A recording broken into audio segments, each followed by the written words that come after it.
Bonjour à tous, vous avez peut-être vu passer ces pubs pour Idéochoc sur les vidéos de Modin Malin ou du Hussard, et moi-même j'ai été intrigué par son idée de résumer les livres en format audio, et c'est pas exactement pour ça que j'ai envie de le recevoir aujourd'hui.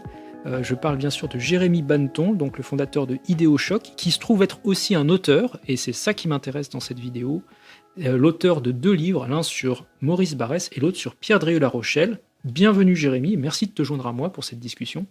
Merci Moss, merci beaucoup pour l'invitation. Heureux de parler de littérature avec toi. Eh bien merci, on va commencer par parler de Maurice Barrès, puisque c'est dans l'ordre chronologique le premier des 2 livres que tu as écrit. Et ensuite on parlera un petit peu de l'œuvre de Pierre Drieux-La Rochelle, puisque tu viens de sortir un livre aux éditions de l'Iliade sur Pierre Drieux-La Rochelle. J'afficherai, je les ai pas ramenés, je les ai chez moi, mais j'afficherai les 2 couvertures pour que les gens puissent éventuellement repérer les livres, si jamais ça les intéresse. Et puis peut-être en fin de vidéo, tu nous parleras un tout petit peu de ce que tu fais pour Idéochoc, donc cette plateforme où tu résumes des livres et tu proposes du matériel de formation intellectuelle, je dirais, à des jeunes qui sont peut-être pas des grands lecteurs. Voilà, enfin, on en reparlera un peu plus tard. Oui. Peut-être commençons par parler de Maurice Barrès. Quel point commun tu vois entre ces 2 auteurs ? Pourquoi tu as choisi ces 2 auteurs-là plutôt que d'autres ? Qu'est-ce qui t'a attiré chez eux, en fait ? Alors, Barrès, c'est ma toute première révélation littéraire, en fait. Je viens d'une famille qui n'est pas du tout littéraire, comme quoi on peut arriver à écrire des livres alors qu'on commence de nulle part. Il faut simplement essayer et travailler. Et en fait, Barrès, c'est un auteur que je découvre quand j'ai 18 ans et qui m'intéresse parce qu'il écrit bien. Son écriture est un peu vieillie, c'est pas comme Drieux. Drieux parfois a une écriture plus jeune, Barrès a une écriture un peu plus emphatique, donc c'est parfois plus difficilement accessible, mais par contre il écrit vraiment bien. Et je lis un livre de lui qui s'appelle Un jardin sur le Ronce, qui est un de ses derniers livres, mais qui est le premier que je lis, et en fait c'est une histoire d'amour, et je la trouve magnifique. Et ça me touche particulièrement, parce qu'en plus j'ai 18 ans, donc je vis un peu les vicissitudes du monde amoureux. Du monde amoureux, ouais. Exactement. Je suis un peu romantique, donc je me projette très bien là-dedans. C'est la personnalité de Barrès. Et donc, il m'intéresse pour ça, parce qu'il écrit bien. Et donc, comme toute personne qui s'intéresse un peu à la littérature, je m'intéresse aux auteurs qui écrivent bien. Et puis, Drieux, c'est à peu près pareil. Je trouve qu'il a un style qui est extrêmement frais. Drieux arrive à allier vraiment la qualité, parfois, du journaliste dans sa manière de répéter des faits. Il arrive parfois aussi à être très drôle. En même temps, il y a des réflexions parfois profondes sur l'existence. Et ces 2 choses, en fait, la fraîcheur d'un style chez lui, ou la beauté du style chez Barrès, et puis les questions, presque les digressions presque existentielles qu'on peut avoir chez l'un et chez l'autre, m'ont tout de suite intéressé. Chez Barrès, ça va être la question de l'individualisme et de la solitude. Chez Drieux, ça va être la question plus du monde de l'après, du monde de l'après-guerre, dû à ces bouleversements que sont la Première et la Seconde Guerre mondiale qu'il traverse. Et en fait, tout ça résonne en moi. Il y a une manière de parler de la solitude, il y a une manière de parler de l'individualisme, il y a une manière de parler, en fait, plus généralement, des errances qu'on peut avoir quand on a 20 ans. Parce que Barrès, c'est un auteur pour jeunes. Barrès, c'est celui qu'on surnommait le prince de la jeunesse. Ouais. Et Drieux, c'est d'ailleurs le sous-titre de ton premier livre. C'est le sous-titre de mon premier livre. Il était surnommé ainsi par ses contemporains. Et Drieux, c'est celui qui a toujours été, à mes yeux, un jeune homme toute sa vie, même quand il avait 50 ans. Il a toujours pensé comme un jeune un peu en romantique. Et en fait, c'est ça qui m'intéresse. C'est quand je les lis, j'ai un écho presque existentiel. Et donc, c'est pour ça que je veux écrire aussi sur eux. Parce que je crois qu'il y a quelque chose à prendre chez eux, qu'il y a à transmettre après à notre génération, à nous, qui a tendance parfois à être perdu, à se chercher, à essayer de comprendre un peu comment vivre. Et ça, c'est une question barrésienne par excellence, c'est comment vivre alors qu'on vit dans une époque qui ne sait plus comment vivre, une époque qui a perdu ses repères, qui a perdu ses valeurs, etc. etc. Donc c'est ça le lien entre les 2. C'est cet aspect. Ils se sont connus, je crois que Drieux a lu du Barrès, je ne sais pas s'ils se sont connus autrement que comme ça en fait. Alors ils ne se sont pas connus. Drieux a une histoire de vie très compliquée. Donc, il est postérieur à Barrès. Barrès naît on va dire en 1862, si je ne me trompe pas, il meurt en 1923. Drieux naît en 1893 et meurt en 1945. Donc il y a un recouvrement. Ils auraient pu se rencontrer. Drieux a rencontré Maurras, qui était un ami de Barrès, mais il n'a pas rencontré Barrès directement, il a lu Barrès. Et il l'a aimé et pas aimé. C'est assez intéressant. Drieux était très surréaliste, il était presque de gauche au début quand il commence sa vie, si on peut utiliser ces termes-là, même s'il faudrait vraiment nuancer. Et en fait, il lit Barrès et il voit au début ce Barrès comme étant un des grands hommes de la littérature du XXe, celui qui a expliqué cette question de l'individualisme et de la solitude. Et puis en même temps, il voit comme le chantre du nationalisme et ça l'emmerde, grosso modo. Donc il est là, il se dit... Maurice Barrès nationaliste, pas trop, mais en même temps, j'ai le respect pour ces grands monstres sacrés que sont les auteurs du passé, et donc je je sais le lire, je sais l'accepter, je sais prendre certaines thèses avec lui. Il y a une anecdote. En 1921, il y a Drieu qui assiste au procès Maurice Barrès, qui est intenté par les surréalistes, qui est tout le groupe, la clique un peu, je ne vais pas dire woke, mais gauchiste de l'époque, qui intente un procès à Maurice Barrès, justement, procès en nationalisme, procès en tous les ismes qu'on n'aime pas.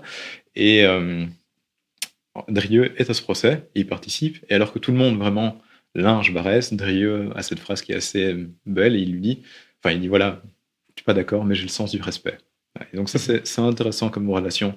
C'est une relation fine entre ces deux auteurs qui peuvent être d'accord sur certains points, peuvent se ressembler aussi, et puis en même temps ne sont pas d'accord. Parce qu'il y a Barrès aujourd'hui, on ne le connaît pas, c'est un peu ce personnage qu'on connaît de nom. Il est un peu passé de mode quelque part. Je pense qu'il est un peu désuet pour beaucoup de jeunes aujourd'hui. Soit ils ne l'ont pas vraiment fréquenté, soit ils ont vu son nom passer vite fait effectivement dans un livre d'histoire à côté de Maurras et peut-être d'autres personnes. Et c'est un nom de la littérature en fait, tout simplement. Alors que quand il est jeune, toute sa jeunesse, en tout cas au moins jusqu'en 1900, c'est un grand révolutionnaire. On pensait que c'était un anarchiste, parce qu'en fait il remet en cause l'ordre bourgeois, il remet en cause tout le parlementarisme de la Troisième République, et il est très révolutionnaire dans sa démarche.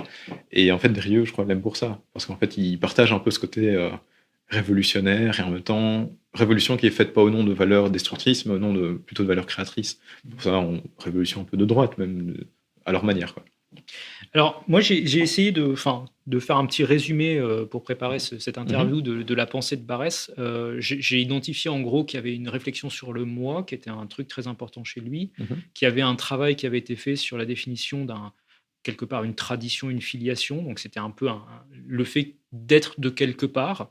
Et d'ailleurs, je pense que c'est la partie qui intéresse le plus les gens de droite aujourd'hui. Et qu'il y avait aussi une notion de quelque part un peu un surmoi qui chapeauterait tout ça, qui serait le côté nationaliste, en disant en fait tous les particularismes régionaux ou de filiation ou tout ça doivent se regrouper au sein d'une entité qui est la nation. Est-ce que c'est un peu trop caricatural ou est-ce que ça te va à peu près comme... Ça me va à peu près comme résumé, disons que c'est compréhensible. La question du moi, c'est la question de l'individualisme. Barrès arrive après la Révolution française, après les guerres napoléoniennes, et en fait, il remarque l'émiettement de la société. Il se dit, mais les individus sont plus liés les uns avec les autres.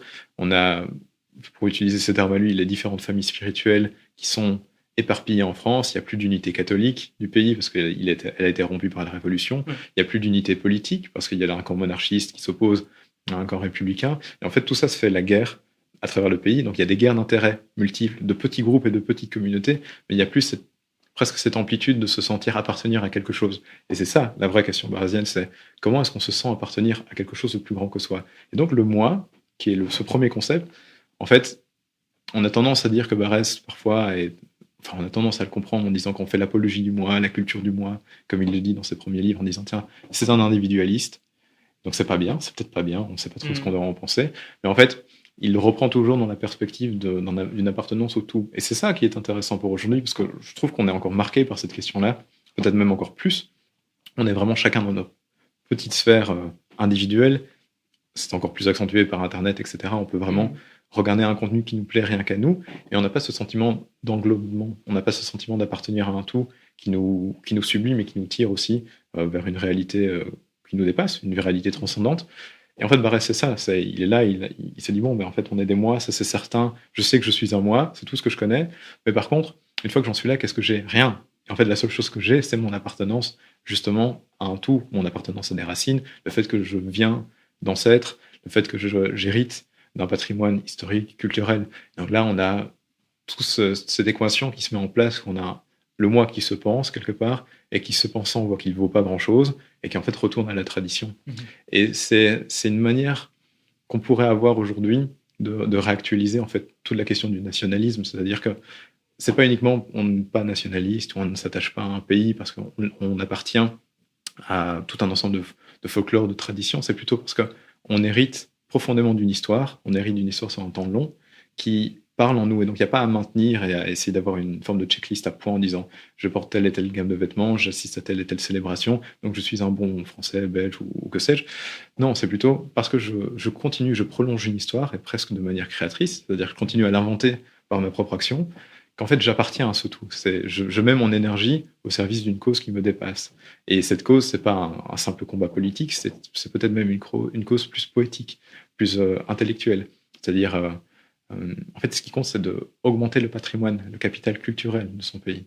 Et c'est ça qui m'intéresse chez Barrès, et ce qui fait qu'à la fin, dans la partie la plus connue de son œuvre, il y a cette grande question du déracinement. Oui. En fait, Barrès dit, mais nous sommes tous des déracinés, ce qui est encore vrai pour nous aujourd'hui, on est tous des déracinés. Comment est-ce qu'on se racine de nouveau dans notre tradition? Eh bien, justement, c'est en participant de cet élan vital, presque de cet élan créateur, qu'un pays peut disposer, par son histoire, à des individualités qui s'y trouvent.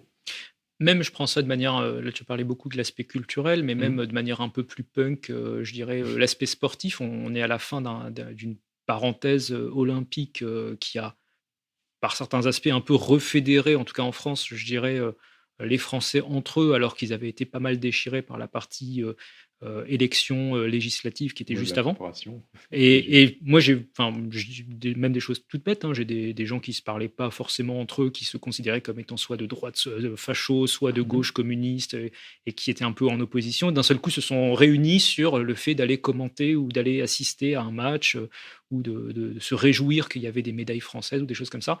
Et quelque part, c'est vrai qu'on a retrouvé une sorte d'unité par le sport. Enfin, c'est pas spontanément ce que j'aurais cru voir arriver, mais enfin, c'est ce qui s'est un peu passé quand même.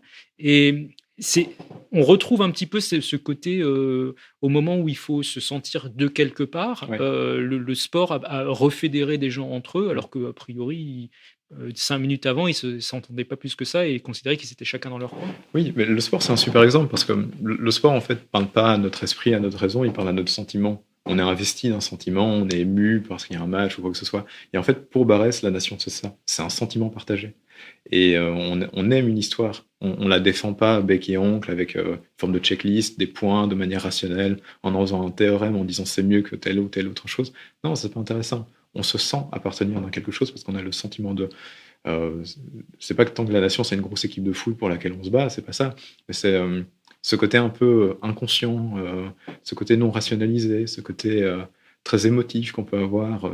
Voilà, tout ça, c'est ce qui fait partie de notre sentiment national. Le mot est bien trouvé.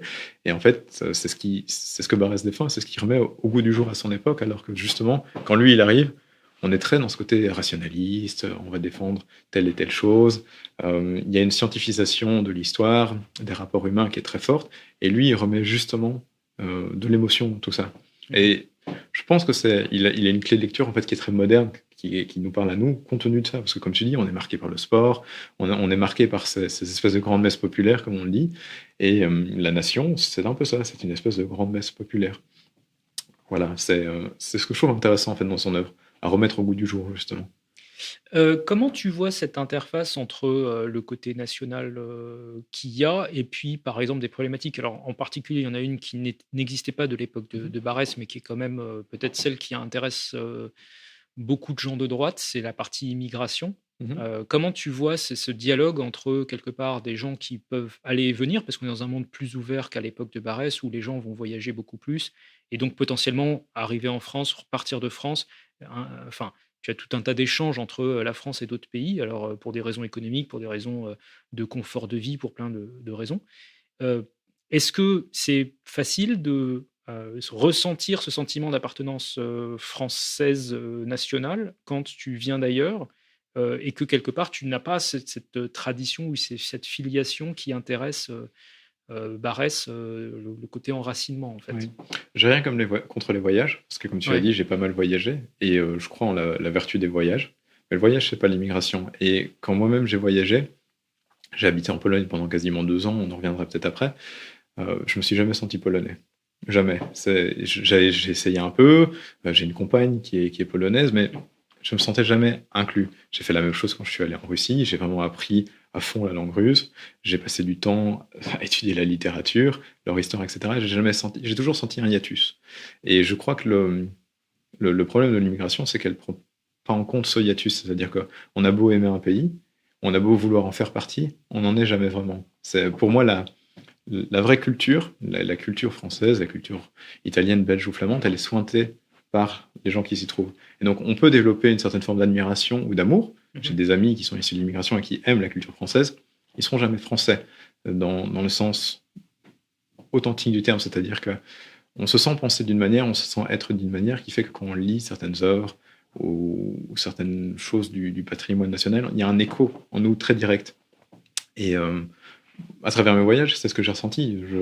J'avais beau vraiment travailler la littérature russe, lire beaucoup, m'attacher à la langue, il y avait un hiatus parce qu'il y avait des choses que je ne comprenais pas. Et en fait, ces choses que je ne comprends pas, ce sont les éléments quasiment ce sont les éléments non verbaux en fait. Ce sont cette manière de réagir, c'est l'humour. L'humour, c'est tragique quand on voyage parce que quand j'étais en Russie, j'ai rien compris à l'humour russe pendant tout un temps. Et en Pologne, ça me désespérait parce que je trouvais que les Polonais manquaient d'humour alors que moi, je voulais rigoler justement.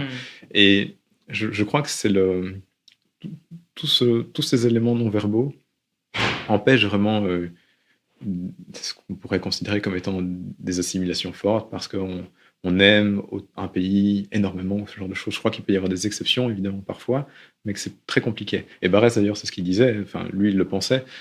Pour lui, une culture, c'est l'émanation d'un peuple.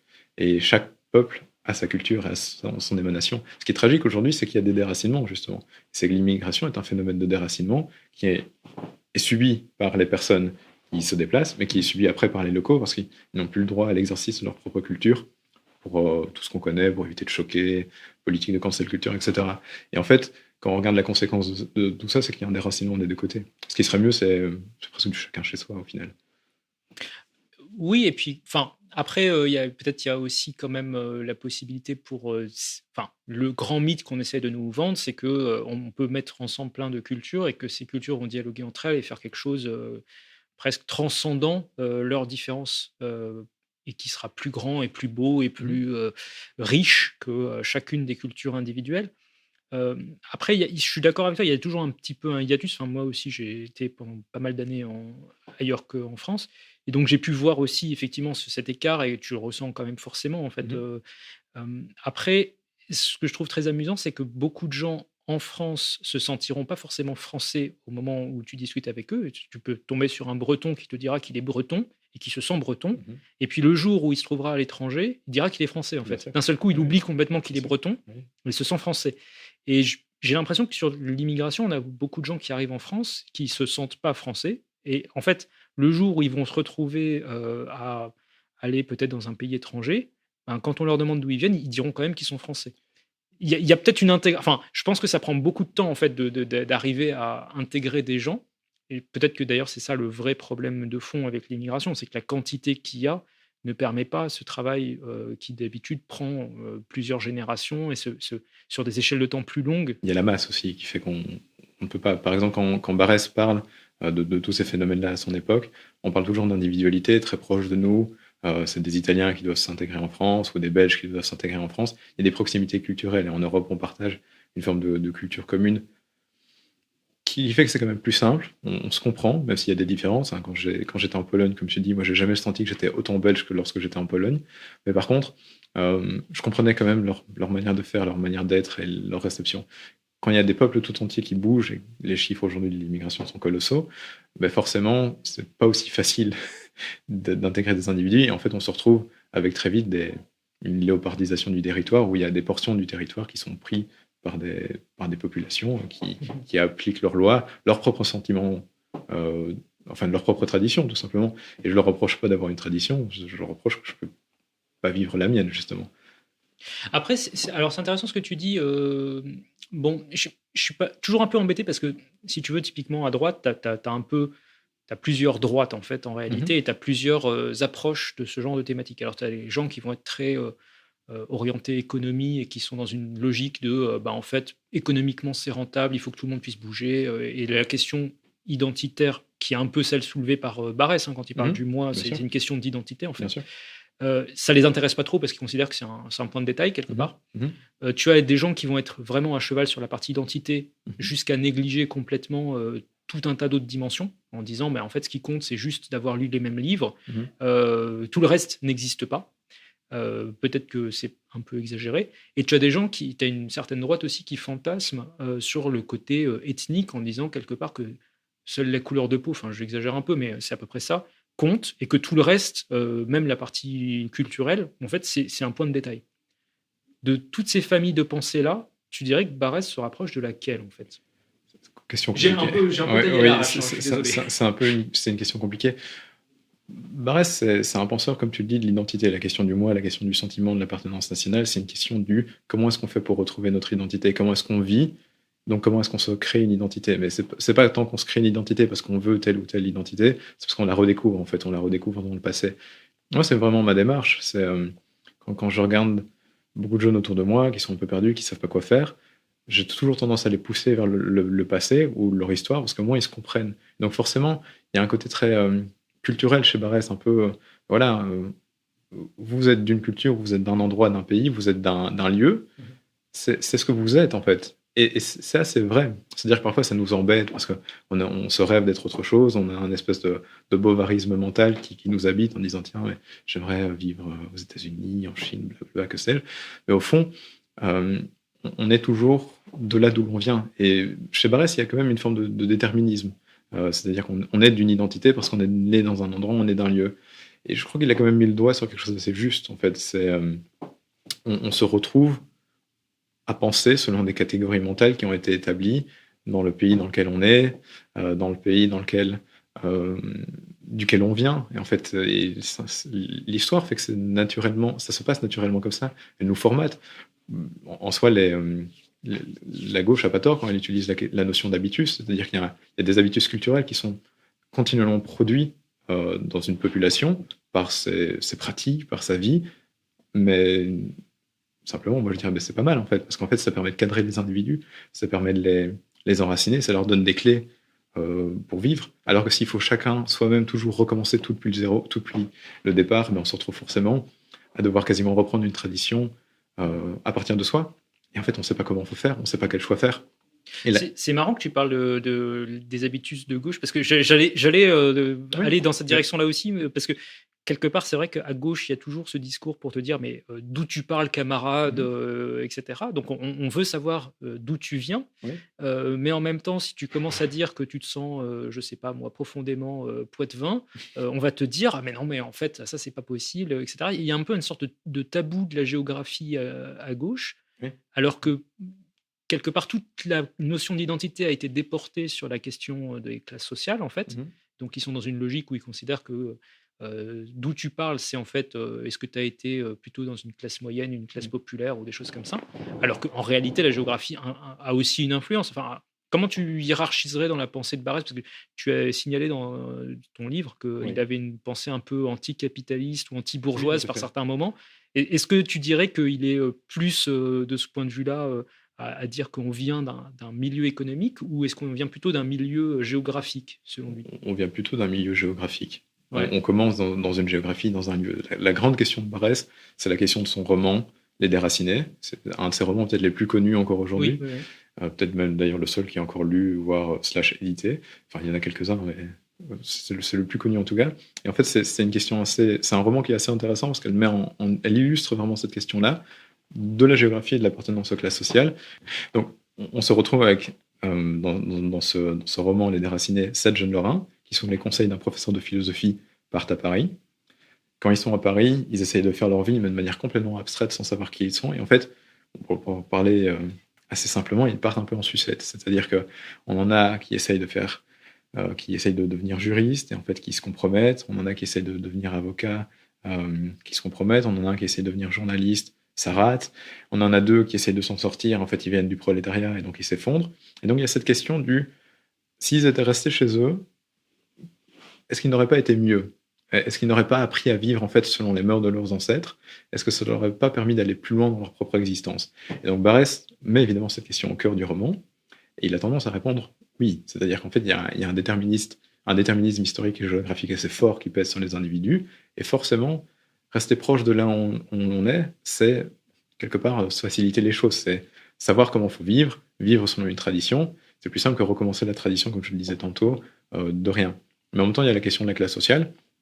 Et en fait, Barès dit, il y a quand même un déterminisme de classe qui est assez fort, parce que ces individus qui sont pauvres, Mouche, Frein, Racado, je crois dans les romans, qui débarquent à Paris, aucun code, donc ils savent pas quoi faire.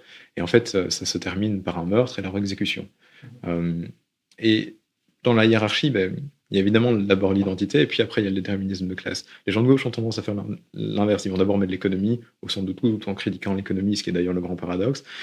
Et puis en disant, ben, le reste, ce sont des déterminismes adjuvants qui évidemment participent de tout ça, mais qui ne sont pas aussi essentiels. Moi, je crois que plutôt quand on est de droite, on commence à penser par le local, et ce premier niveau qui est de l'identité, et puis qu'après, on peut penser la classe sociale.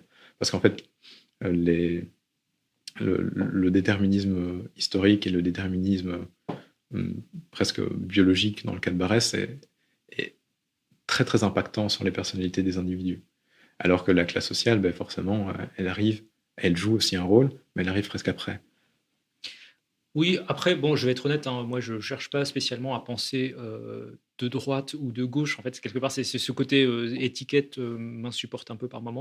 Donc, quelque part, moi, c'est plus, je trouve intéressant de faire dialoguer une partie des fixettes d'un certain nombre de gens de gauche. Enfin, j'ai plein de gens de gauche qui suivent un peu la chaîne et qui se disent qu'il faut tout penser avec le côté sociologique, en fait. Et je trouve intéressant de proposer autre chose, en fait, ou en tout cas de leur tendre une perche pour intégrer aussi une logique qui serait peut-être des traditions. Et au passage, eux-mêmes, de temps en temps, se revendiquent bretons, normands, Oui. corses, enfin, Oui, que sais-je, quoi. Donc, oui.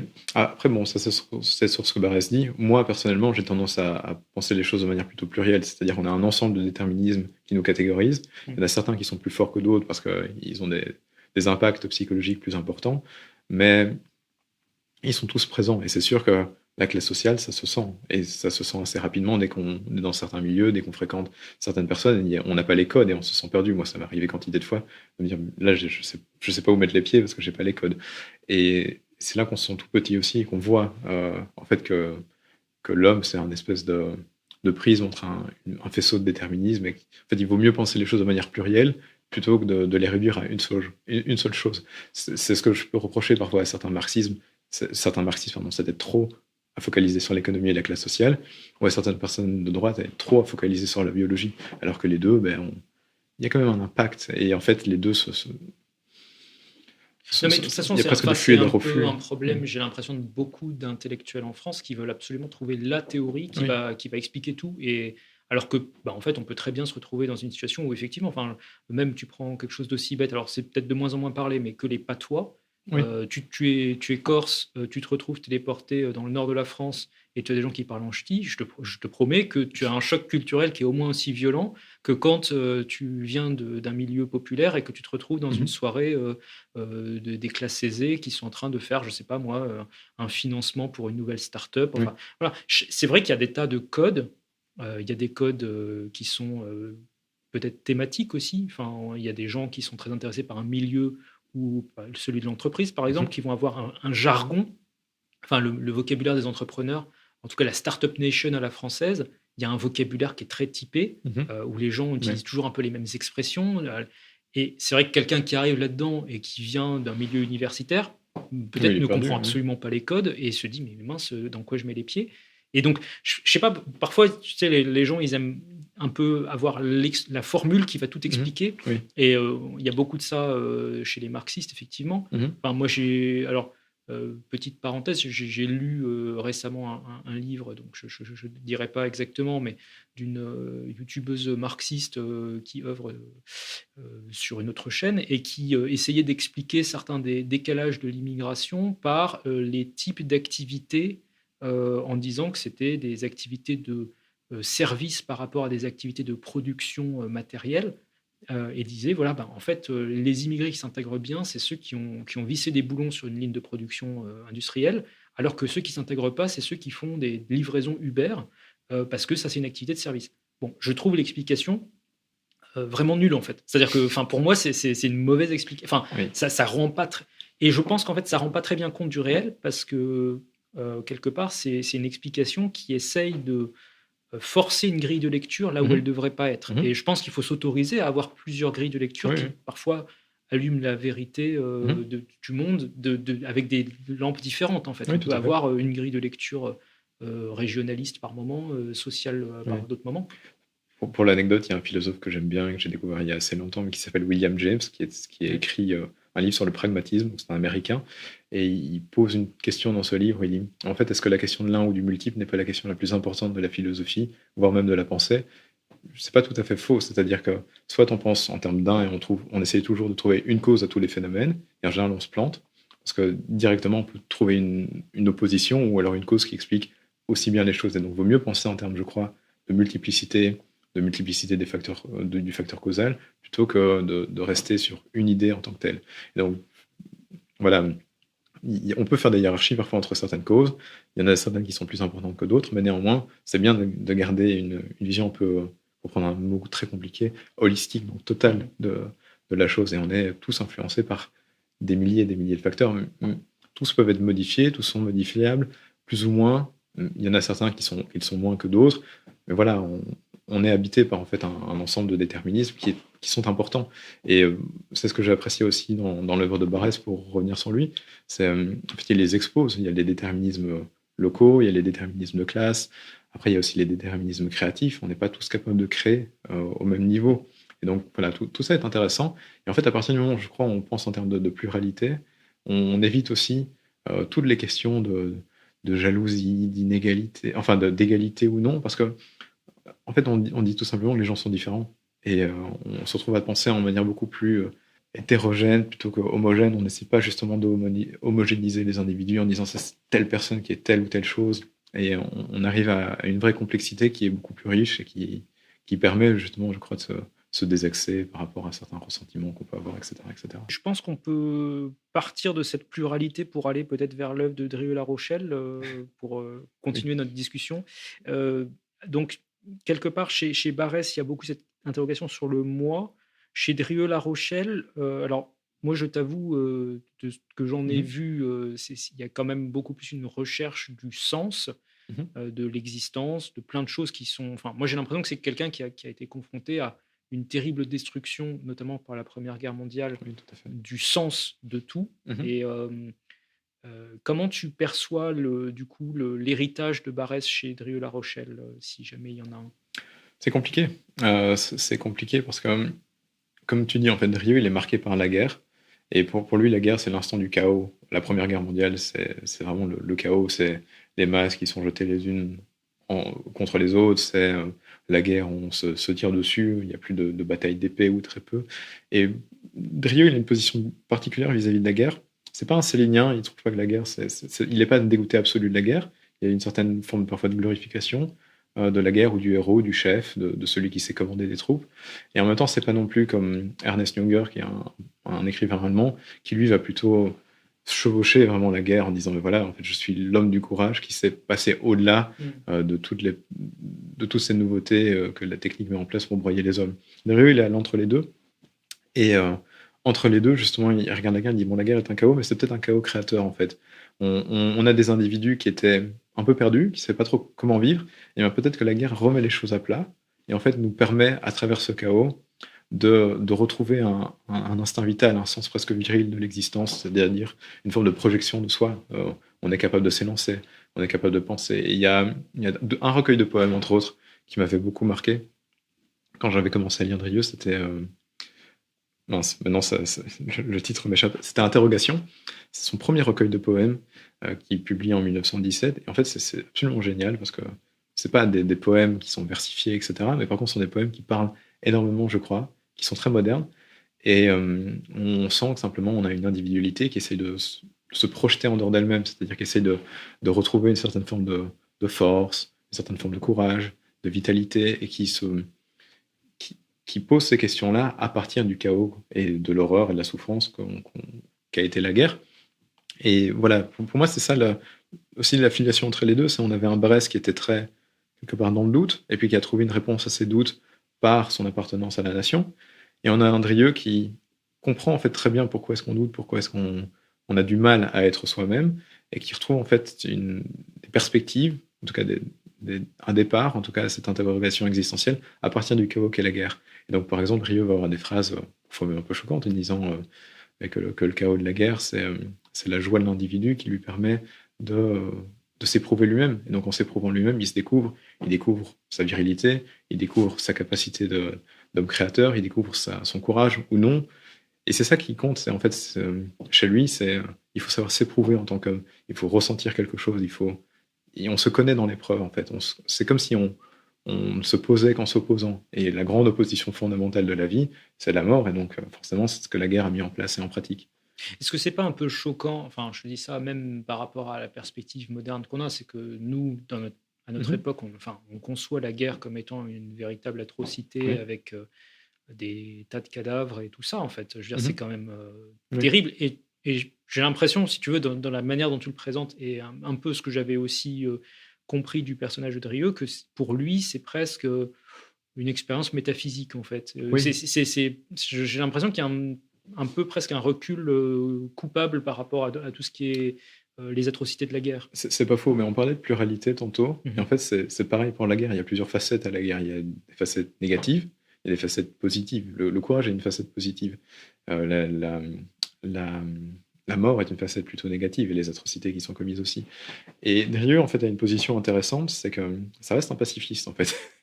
Même s'il parle de la guerre et qu'il peut même parfois la valoriser d'une certaine manière. Mais pour lui, en fait, la guerre a remis au goût du jour des vertus viriles, des vertus antiques. En fait, il a un peu un fantasme de la guerre quand tu dis qu'il a une position un peu métaphysique, c'est vrai. Mm. Il imagine que la guerre, c'est presque. En fait, il reproche à la guerre moderne de ne pas être un duel d'homme à homme, mais en même temps, il aime bien ce côté d'homme à homme que la guerre a toujours. Et simplement, il dit, ben voilà, en fait, grâce à la guerre, on a redécouvert un certain élan vital, certaines vertus viriles, et comment faire justement pour éviter les atrocités de la guerre tout en conservant ses vertus viriles. Et Drieux a un beau mot, il va vraiment se battre pour ça assez longtemps. Pour lui, en fait, la paix, ça doit être un défi posé à l'homme qui doit lui permettre d'à la fois continuer à s'éprouver lui-même, tout en évitant la tragédie qu'est la guerre. Et bon, ça tient aussi à la pensée politique de Drieux. Il ne voulait pas que les puissances européennes se déchirent, notamment que la France ou l'Allemagne se déchirent dans une guerre à mort. Ce qu'il veut, c'est que les individus sachent s'éprouver, sachent être virils, créateurs, parce que pour lui, c'est ça, tout en même temps esquivant, évitant les drames que peut causer la guerre, surtout la guerre moderne qui détruit beaucoup plus radicalement que les guerres d'avant détruisaient. Et en fait, pour Drieux, la question qui va résoudre, enfin, le concept ou ce qui va résoudre cette question, c'est le sport. Et en fait, dans le sport, et Drieux va toujours valoriser le sport dans son œuvre, il y a une épreuve de l'homme avec son corps qui fait qu'on se comprend, on se connaît et on conserve sa virilité à soi qui permet après de créer, d'entreprendre, d'être courageux, etc., etc. Donc il y a vraiment une vraie valorisation du sport et du corps qui est intéressant chez Drieux et que la guerre a permis de redécouvrir. C'est-à-dire que pour lui, le 19e siècle, et voire même ce qu'il y a avant, c'est la rationalisation excessive, l'abstraction. On a l'impression qu'il n'y a plus que des têtes et il n'y a plus le corps en dessous. Alors que la guerre, justement, refait découvrir à l'homme qu'il a un corps et que le sport permet de garder ce contact avec le corps tout en évitant la souffrance que met en place la guerre. Alors c'est intéressant parce que quelque part cette notion du corps et du sport et tout ça, c'est même encore aujourd'hui Mhm. souvent au cœur de polémiques sur enfin, presque c'est perçu comme étant une forme de proto-fascisme Oui. de parler de sport, de musculation, enfin, je Mhm. veux dire, tu prends par exemple même quelqu'un comme Thibaut InShape qui est en position dominante sur le YouTube français, se fait parfois attaquer parce que dire à des gens qui doivent faire du sport, c'est presque un truc Mhm. fascisant. En tout cas, c'est comme ça que le perçoivent une partie des gens de gauche. Et c'est pas inintéressant parce qu'en fait, quelque part, encore plus probablement que Barès, Drieux-La Rochelle fait partie des auteurs qui ont eu un statut un peu controversé. Enfin, Mhm. je sais quand il a été réédité en Pléiade il y a une dizaine d'années, ça a fait couler beaucoup d'encre Oui. parce que Oui. justement, il a eu des affinités avec le fascisme. Mhm. Comment tu vois ce lien entre sport et fascisme et est-ce que quelque part, les gens de gauche ont raison de s'inquiéter d'aller à la salle. Alors, c'est intéressant parce qu'en fait, la question du sport chez Drieux est vraiment intriquée avec la question de la jeunesse. C'est un auteur qui il a une peur bleue des vieux corps flasques, il a une peur bleue de la vieillesse, de tout ce qui est un peu impliqué parfois de négatif, et il a une fascination justement pour la vitalité. Il aime, il aime vraiment les mouvements de jeunes qui font du sport, qui s'éprouvent. Quand il part en Angleterre, parce que Drieux est un vrai anglomane, ce qui lui plaît le plus, c'est au moment où il voit des jeunes qui reviennent du terrain de sport après avoir couru. Et il a une comparaison, il dit, en France, on n'a pas du tout une éducation comme ça. On a une éducation qui valorise pas le caractère, mais qui valorise que l'intelligence. Et pour Drieux, donc il y a ça. Il faut valoriser la vitalité en valorisant cette harmonie entre l'esprit et le corps, et entre un corps fort et donc un esprit qui sait penser, parce qu'il y a un vrai lien entre les deux. Et en fait, le fascisme pour Drieux, c'est pas une question de parti, c'est une question presque métapolitique plus que politique en tant que telle. Pour lui, le fascisme, c'est la jeunesse, en fait. C'est ça que ça incarne. C'est-à-dire qu'à son époque, évidemment, on n'est pas encore après la Seconde Guerre mondiale. On n'a pas On encore. parle des années 30. On parle des années 30, c'est ça. Non, c'est en 1934 qu'il écrit Socialisme fasciste. Et c'est pas une. Il n'a pas le même rapport au fascisme que nous, on l'a après lui. Donc il y a aussi cette question de l'anachronisme qu'il faudrait développer. Mais quand Drieux pense au fascisme, il pense au fascisme italien, il pense justement à ces masses de jeunes qui peuvent s'exalter ensemble, qui vont faire du sport, qui vont s'éprouver, à ce côté un peu militaire qui peut un peu lui plaire même parfois. Mais c'est pas une valorisation du fascisme, allez, on va dire en tant que tel, comme un partisan pourrait le faire en défendant bec et ongle la doctrine ou le dogme. C'est plutôt que pour lui. Parce que dans sa vie personnelle, Oui. moi j'ai l'impression que c'est pas vraiment quelqu'un qui. Enfin, si tu penses un peu à l'espèce de cadran politique où tu as l'autoritarisme versus le côté un peu liberté, moi, Mhm. Drieux-La Rochelle, je le vois plutôt comme un jeune un peu turbulent qui est plutôt côté liberté que autoritaire en fait. C'est quelque part, ça m'a toujours un peu surpris qu'il se Oui. soit retrouvé mis du côté fasciste ou en tout cas qu'il ait des affinités avec ça, Mhm. alors que dans sa vie, moi je le vois plutôt comme un jeune turbulent à Oui. qui on lui dirait écoute, c'est simple, il faut se marier à 22 ans, il faut avoir des enfants à 25, et puis ta vie, ça va être ça, ça, ça, et Mhm. puis on lui ferait une liste. Il trouverait ça horrible. Enfin, C'est vrai que c'est un turbulent. Pour le dire, hein, quand Drieux devient fasciste, il n'y a personne qui comprend trop pourquoi et ouais, d'où ça sort. Parce qu'avant, Drieux était plutôt du côté Société des Nations. Il était communiste un peu même. non, il n'a jamais été communiste. Il les a toujours critiqués beaucoup. Mais par Ouais. contre, il était proche de certains. Il était fort ami avec un homme qui a été oublié aujourd'hui, mais qui s'appelle Gaston Bergerie, qui était un espèce de radical, donc on va dire un socialiste de l'époque, très pacifiste. Ça, c'est jusqu'en 1931, presque 1933. Avant, il est surréaliste. Et donc, il s'intéresse, il fréquente Aragon, Breton, qui sont des gens de gauche aujourd'hui, enfin, pardon, Mhm. les figures de personnalités de gauche, qui, eux, tombent dans le communisme. Derrière eux, les critiques pour ça, justement, avec une critique très intéressante d'ailleurs. Il leur dit, en fait, vous ne savez pas être seul et vous ne savez pas être un artiste, et c'est pour ça que vous courez à la nef, comme on courait à l'église à l'époque. Et en fait, Drieux devient vraiment fasciste, je crois, parce qu'il a peur pour la France. Il a peur que la France soit trop faible face à une Allemagne montante. Et il a peur qu'en fait les Français ne se ressaisissent pas. Et c'est ça qui est intéressant, c'est que on a toujours tendance on a eu tendance à voir Drieux parfois comme un anti-français parce il a collaboré durant la Seconde Guerre mondiale. Mais en fait, Drieux aimait radicalement la France. Et il s'est vraiment presque identifié, même parfois, avec la France. Et en fait, il était apeuré à l'idée que les Français soient pas suffisamment virils, manquent de vitalité pour pouvoir affronter les Allemands qui, eux, ont fait une révolution fasciste, une révolution assez musclée, justement, ou même les Italiens. Et c'est ce qu'il veut, en fait, c'est pour ça qu'il adhère au fascisme en 1934. C'est un peu comme s'il espérait que le fascisme soit un coup de fouet pour la nation. Il s'est dit, bon, on se retrouve aujourd'hui avec des politiques qui sont assez faibles, la société des nations, ça marche pas.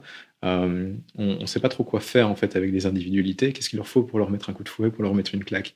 Et il tombe avec le fascisme en disant, bon, ben voilà, ça c'est peut-être la solution, quoi. Mais c'est quasiment pour lui un remède pour un peuple fatigué. Et c'est quasiment je sais pas, comme vraiment le dernier coup de fouet qui pourra réveiller les Français face à toutes les menaces qu'il y a autour d'eux. Oui, parce que alors, je suis en train d'essayer de retrouver une citation. Mhm. Il a une vision quand même un peu parfois désespérante quand même de son quotidien, de son environnement. Je lis un passage qu'il a écrit. Un jour, je poussais un hurlement sinistre. J'étais né dans un siècle de musées et de nécropoles. La belle place de ma ville s'ouvrait comme le râtelier d'un vieillard, dents gâtées ou fausses dents. Si je tâtais cette pierre moussue, c'était autour de mon doigt aussitôt la décomposition de ma viande. Dans ma ville, les vers de mon cercueil étaient déjà à l'ouvrage. J'ai voulu ne plus voir cette image de mon destin fixé par le temps. Je me suis retourné avec un besoin désespéré vers les bâtisses neuves. C'est complètement sa personnalité. Oui, C'est c'est pour ça que je l'ai lu. c'est-à-dire que c'est quelqu'un qui déteste les ruines, qui déteste le passé qui emprisonne, en fait. Il n'aime pas ça, il n'aime pas ce côté pensée muséale, ce côté il faut faire comme on a toujours fait, ce côté il faut pas critiquer. Et ça, en fait, c'est une catégorie qu'il applique à tout le monde, c'est-à-dire il l'applique tant à la gauche de l'époque qu'à la droite. Il trouve que les gens de gauche ont tendance à s'attacher à la modernité, à la liberté, au laïcisme, etc., comme on s'attache à des reliques mortes, parce qu'en fait, son époque est en recherche de mythes, justement, et donc de transcendance. Donc c'est presque anachronique de continuer à parler de ça. Et en même temps, il va reprocher à la droite de s'attacher à la monarchie, à la religion, alors qu'en fait, à ses yeux, c'est aussi dépassé. Et donc, il est dans un entre-deux en disant, mais ni gauche ni droite ne répondent vraiment aux problématiques actuelles, parce que la problématique actuelle, c'est la création. En fait, il veut retrouver, c'est pour ça que je parlais d'élan vital tantôt, il veut retrouver un élan créateur.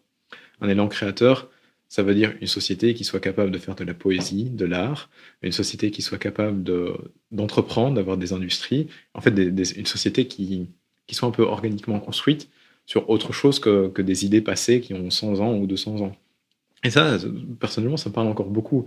C'est-à-dire que quand on regarde les querelles que Drieu a pu avoir durant toute sa vie, ce sont toujours des querelles qui ont attrait à cette question-là. C'est comment faire pour enfin créer quelque chose, pour avoir un mythe, pour avoir quelque chose qui nous mobilise un petit peu plus qu'une vieille idée qui est morte il y a 200 ans, qui a été reprise 56 000 fois, et dont en fait on n'en peut plus parce qu'on ne sait même plus ce que ça veut dire, et on se contente de la répéter en en ayant perdu complètement le sens. Et pour Drieu, la vraie question, c'est là.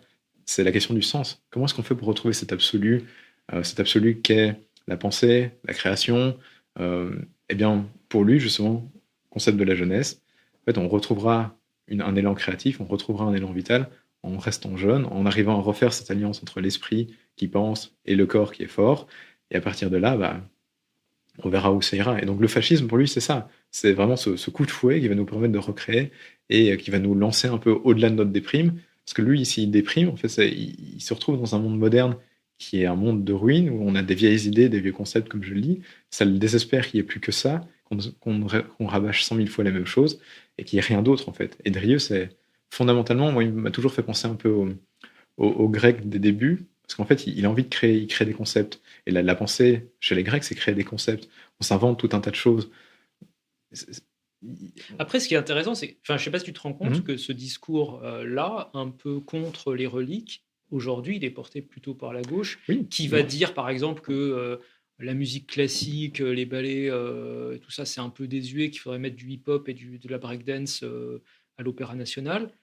C'est plutôt eux qui vont essayer Oui. d'avoir ce discours justement anti-existant, anti-relique, anti-tradition, en fait. C'est ça, mais en fait, ça tient au conservatisme. Drieu est anti-conservateur au sens, il est anti-musée. Vivre dans une société qui resterait la même pendant 2000 ans, c'est pas son truc. C'est pas mon truc à moi non plus, d'ailleurs. Par contre, donc il est révolutionnaire.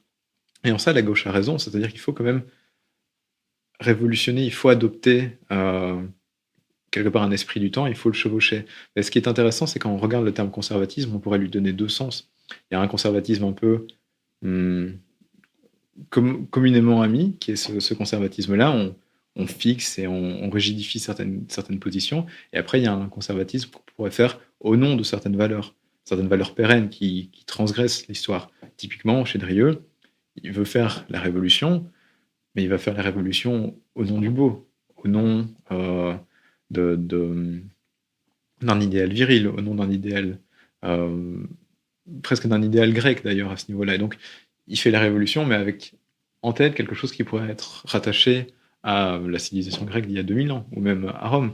Et je crois que c'est ce qu'il faudrait avoir quand on pense au conservatisme. C'est pas uniquement un conservatisme qui rigidifie ce qui est déjà existant, mais c'est un conservatisme qui sait être souple aussi avec ses catégories mentales, et qui non plus s'empêche pas de parfois les remettre en cause. Il faut pas, en fait, je crois que, bon, si je peux le résumer comme ça, je vais prendre un petit peu des détours, mais ce qu'il n'aime pas, c'est l'esprit de clocher, en fait. C'est cet esprit de j'ai ça, j'y tiens, même si c'est pas bon. Alors que, oui, concrètement, il y a un progrès qui peut exister, on peut toujours améliorer les choses, on peut les révolutionner et les abattre quand elles sont mauvaises. Simplement, il faut voir au nom de quoi on le fait. Et remettre du sens dans la vie, c'est remettre une finalité aux choses. Et pour Drieu, c'est ça la grande question. C'est-à-dire, il fait la révolution, mais pas destructrice.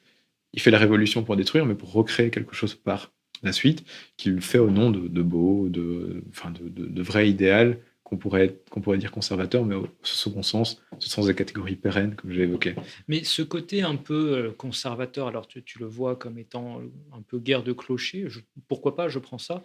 Je simplifie. Est-ce que, au fond, il n'est pas quand même structurant pour la pensée, hein? Est-ce que c'est pas aussi parce que, Oui. quelque part, lui-même a pu profiter de cette formation très cadrée, que derrière, il est capable de la transcender? Parce que j'ai l'impression qu'aujourd'hui, on a un peu ce problème-là, c'est-à-dire qu'on a une jeunesse qui a pas de cadre du tout, Mhm. et donc qui n'est pas capable même de remettre dans un ordre certains courants de Mhm. pensée ou Mhm. certaines même mouvances littéraires, enfin des choses comme ça, et qui veut transcender ou dépasser, mais sans avoir jamais eu la première étape qui est la Oui. formation un peu scolaire, un peu ennuyeuse peut-être, mais, Oui, tu as mais complètement- nécessaire peut-être. Oui, tu as complètement raison. Le problème de la révolution, on va dire de gauche, c'est qu'elle le fait au nom de la table rase, en disant les individus peuvent être n'importe quoi, ce qu'ils veulent, ils sont tous équivalents, plus ou moins interchangeables.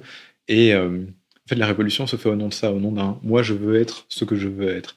Alors que peut-être une révolution de droite, c'est plutôt effectivement un apprentissage. Alors je vais prendre l'exemple du piano. Quand on apprend à jouer au piano, d'abord on se coltine. euh, Le solfège. Exactement, le solfège. On se coltine tous les mètres. Et après, peut-être, si on est suffisamment bon, on commence à prendre quelques distances et on s'amuse à créer ou à jouer avec les concepts. Et c'est à peu près pareil dans l'histoire. En fait, il faut d'abord apprendre, être assez bien cadré, et puis ensuite on peut voir si on peut remettre en cause. La gauche va trop vite, c'est-à-dire qu'elle veut révolutionner avant même qu'on connaisse ce qu'on doit révolutionner. Donc forcément, on fait que détruire et on avance dans la spirale du néant, alors qu'une révolution de droite doit être une révolution qui s'imagine pouvoir créer à partir de concepts transcendants, pour le dire comme ça, mais tout en ayant conscience qu'elle appartient à un passé. Et c'est là où on parlait tantôt de pluralisme, c'est là que je vois où ça a du sens aussi, c'est on peut pas juste dire conserver ou révolutionner, on peut dire les deux ensemble, parce qu'en fait les deux sont complémentaires.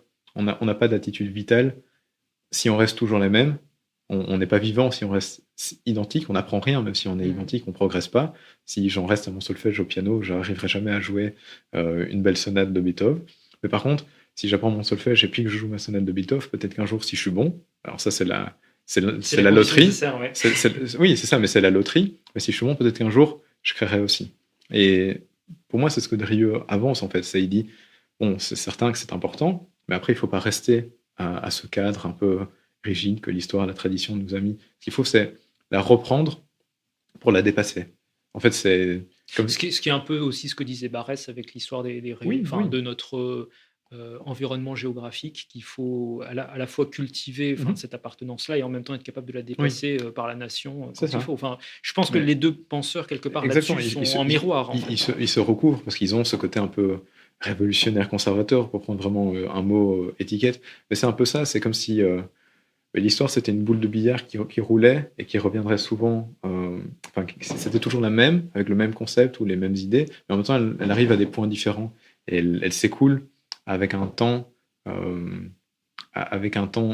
différent, à des points différents, à des moments d'époque différents, mais en ayant une idée et peut-être une conscience structurelle plus ou moins identique. Et donc c'est vrai que les déterminismes, mais on peut les remettre en cause, mais en même temps ils sont toujours là. Et donc après, il faut apporter sa patte, il faut créer. C'est ça la vraie notion de création. On ne crée pas de rien. Ex nihilo, c'est Dieu qui le fait. L'homme, il apprend et puis ensuite il dépasse. Tiens, c'est intéressant que tu parles de Dieu. Comment tu vois... Alors moi, il m'a semblé, de mes lectures, que Drieu-La Rochelle était plutôt de tendance hindouiste.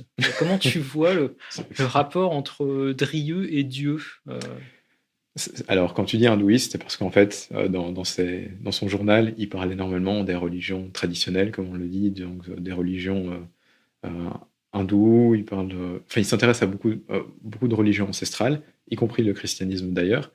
Et alors, Drieu, il a un rapport assez compliqué avec Dieu. Hein. Il a été élevé par une mère qui était très croyante. Je crois que lui-même n'a pas vraiment eu la foi. Enfin, il a toujours dit qu'il n'avait jamais réussi à toucher Dieu.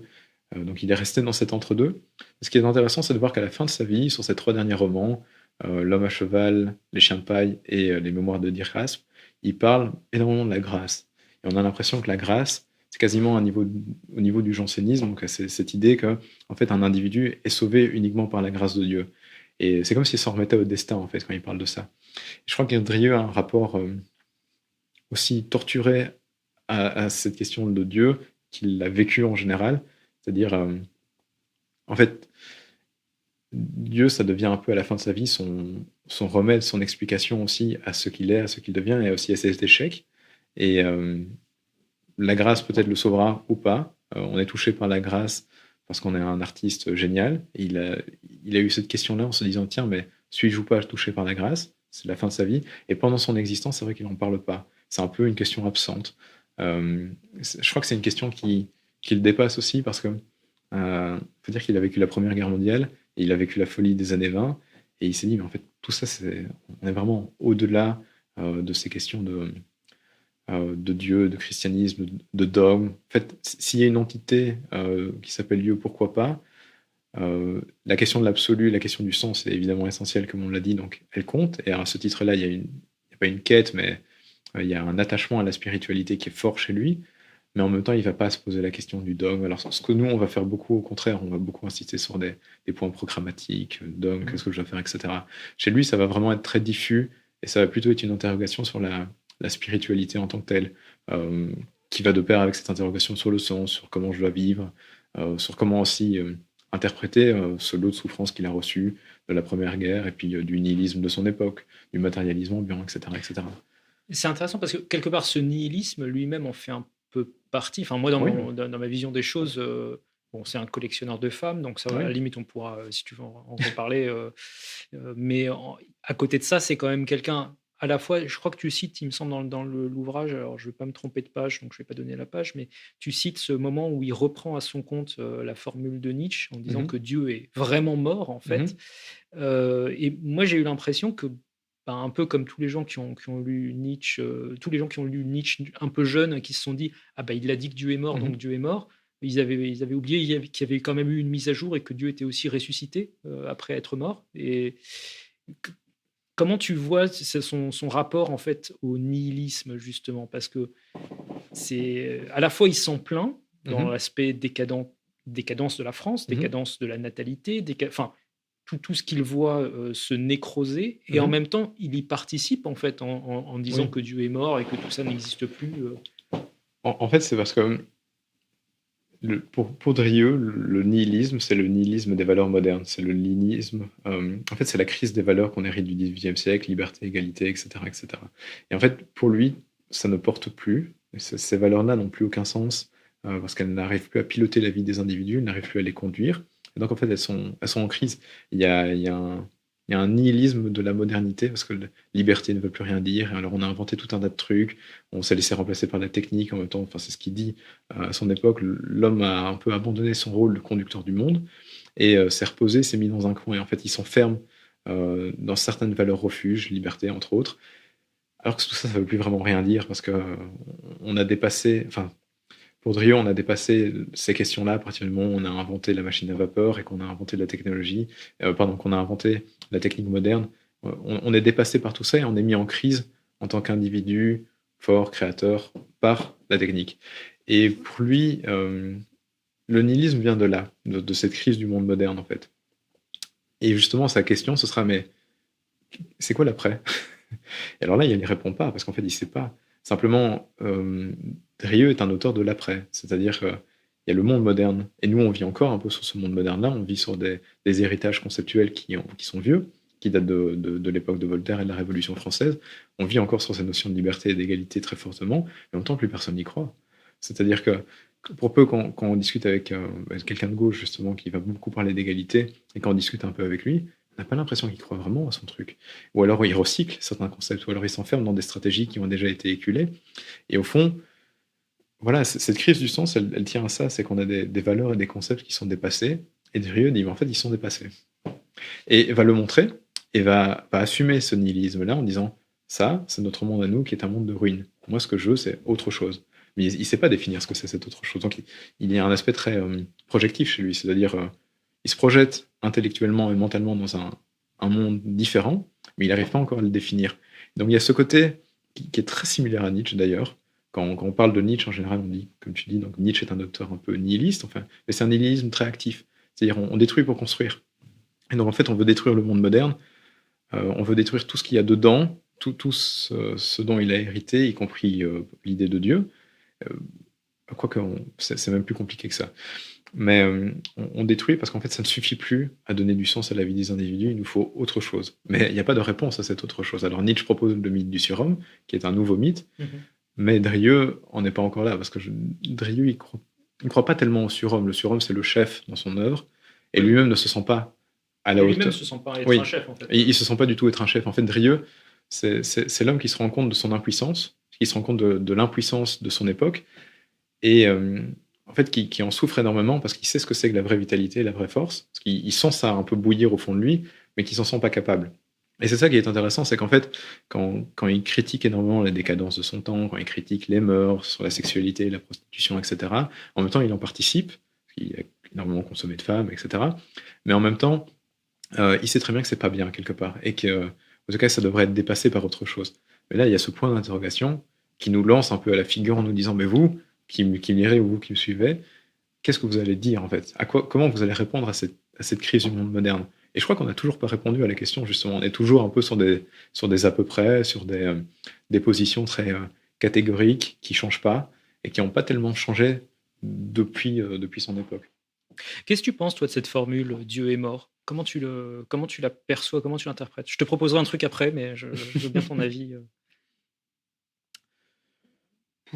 Euh, je sais pas si on peut dire. Je trouve que c'est ridicule de dire je suis d'accord ou je suis pas d'accord avec cette question-là. C'est une question trop compliquée. Euh, pour moi, Dieu est mort dans le sens où il est plus performatif. C'est-à-dire, euh, même. Enfin, je m'avance peut-être un peu, mais j'ai approché quand même pas mal le christianisme à un moment et le catholicisme. Mais même du point de vue des croyants, parfois j'ai l'impression qu'ils ne croient plus en tant que tels. Par exemple, pour prendre un exemple, hein, quand il y a eu la crise du Covid, sans rentrer dans les détails, etc., moi, ce qui m'a épaté du point de vue catholique, c'est que Lourdes a été fermée. Alors que techniquement, Lourdes est censée être une eau miraculeuse et médicinale. Alors on a envie de se dire, bon, bah, si on ne croit plus à ses propres miracles, en fait, tout ça n'est que du vent. Et il y a une espèce d'hypocrisie qui, moi, me fait dire Dieu est mort, parce qu'en fait, l'hypocrisie a été dévoilée. On voit aujourd'hui qu'on n'y croit plus. Alors, je n'entre pas dans la question moderniste, traditionnaliste, etc. Je m'en fous complètement.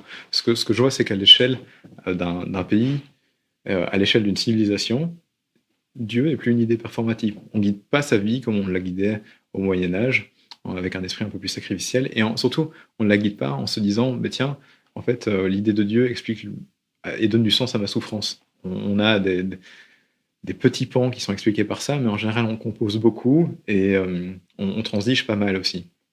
Et donc, je suis assez d'accord de ce point de vue-là, sur l'idée de la performativité, c'est que pour moi, ça ne veut plus dire grand-chose.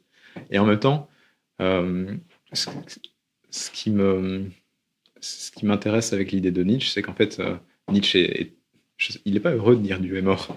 C'est une tristesse de dire que Dieu est mort. Oui, d'ailleurs, de ce passage, en général, je crois qu'il est un peu mal interprété par la plupart des gens. Interprété. Les gens pensent que c'est une sorte de réjouissance de « Ah, ça y est, on s'en est débarrassé », alors qu'en fait, il passe le paragraphe entier à dire que c'est presque un crime, en fait. Oui, c'est un crime, mais c'est l'insensé qui dit ça, etc. Et c'est un crime d'avoir tué Dieu, parce qu'en fait, en tuant Dieu, on a tué un mythe performatif qui permet aux individus de quelque part d'avoir une formation dans leur vie, une formation au sens large du terme, c'est-à-dire un chemin sur lequel vivre, et donc une forme d'éducation, de culture, etc., etc. Et en fait, en tuant Dieu, on a tué la performativité de notre culture, on a tué tout ce qui nous faisait grandir en tant qu'individu, spirituellement, moralement et intellectuellement parlant. Et ce qui est amusant, c'est de voir que en fait, Drieu est assez d'accord avec ça. En fait, c'est merde, on a tué Dieu. Qu'est-ce qu'on fait en fait maintenant? Et comment est-ce qu'on invente les choses? Comment est-ce qu'on passe à l'après? Et alors là, c'est la grande question, on ne sait pas. Et on cherche, on tourne autour. Et pour moi, il y a une vraie tristesse à la mort de Dieu, mais en même temps, aujourd'hui, je constate que ce n'est pas une. En fait, je constate que c'est un constat, justement. Que...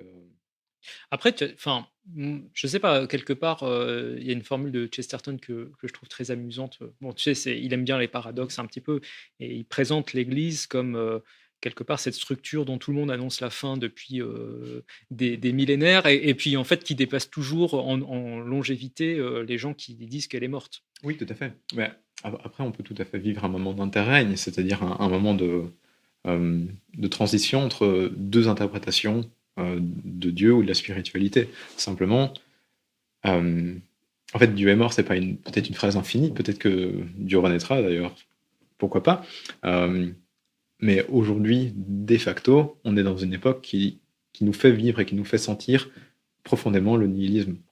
Et en fait, quelque part, c'est aux catholiques ou aux croyants de renouveler leur religion pour pouvoir réattirer à eux un panel d'individualité ou de refaire sens, en tout cas dans le monde. Et on attend, en fait, moi, quelque part, Dieu est mort, je l'interprète comme un phénomène d'attente. J'attends que quelque chose se passe.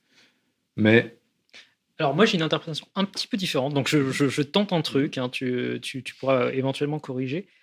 En fait, quelque part, je pense que Dieu a séduit une partie d'un monde, notamment très influencé par la pensée grecque, parce que les Grecs se sont posé une question assez rapidement en faisant de la philosophie, qui était qu'est-ce qui est immobile dans un monde de mouvement, en fait. Le monde va et vient, il y a des tas de choses qui évoluent, et il y a quand même des choses qui doivent rester fixes dans tout ça. C'est le début du livre de Jeanne Hersch sur la philosophie, si tu te rappelles de ce livre-là. Et pour moi, la réponse que les Grecs ont apportée, et tu te souviens probablement, Aristote et Platon ont pas mal bossé là-dessus, c'est la notion d'âme, qui a un peu disparu en fait de notre vocabulaire aujourd'hui. Plus personne ne parle d'âme. C'est une notion plutôt poétique aujourd'hui. Et je pense qu'en fait, en réalité, derrière, la vraie réflexion qu'il faudrait mettre derrière la pensée que Dieu est mort, c'est surtout que l'âme est morte en fait, que les gens ne se préoccupent plus de cette part d'immobilité de leur existence, de leur être en fait.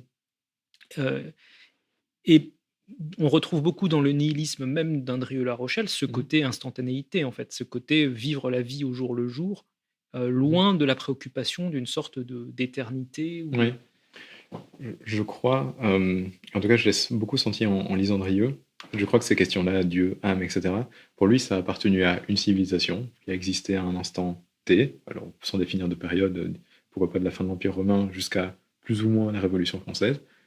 Le christianisme, l'âme, avait une performativité, avait un sens. Que ce soit vrai ou pas, c'est pas important, mais avait un sens à ce moment-là. Et ensuite, lui, il dit, quelque part, aujourd'hui, on est entre deux. Il va y avoir autre chose qui va arriver. Peut-être qu'il va réinterpréter ces concepts-là, mais ce sera quelque chose de différent. Et en fait, il pense beaucoup en termes de dialectique dans l'histoire.